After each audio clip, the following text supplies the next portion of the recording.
أعوذ بالله من الشيطان الرجيم. بسم الله الرحمن الرحيم. والوالدات يرضعن أولادهن حولين كاملين لمن أراد أن يتم الرضاعة، وعلى المولود له رزقهن وكسوتهن بالمعروف، لا تكلف نفس إلا وسعها، لا تضار والدة بولدها ولا مولود له بولده، وعلى الوارث مثل ذلك، فإن أرادا فصالا عن تراض منهما وتشاؤر فلا جناح عليهما.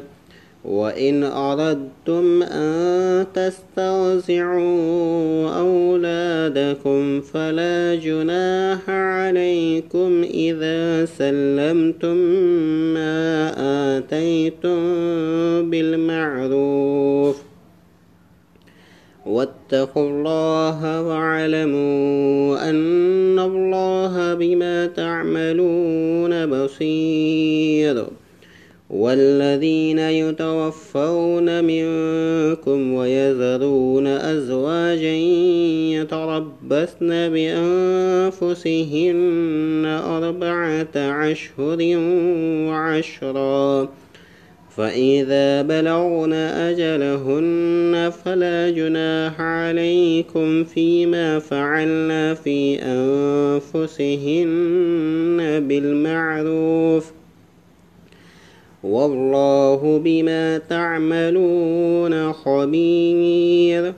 ولا جناح عليكم فيما عرضتم به من خطبة النساء أو أكننتم في أنفسكم، علم الله أنكم ستذكرونهن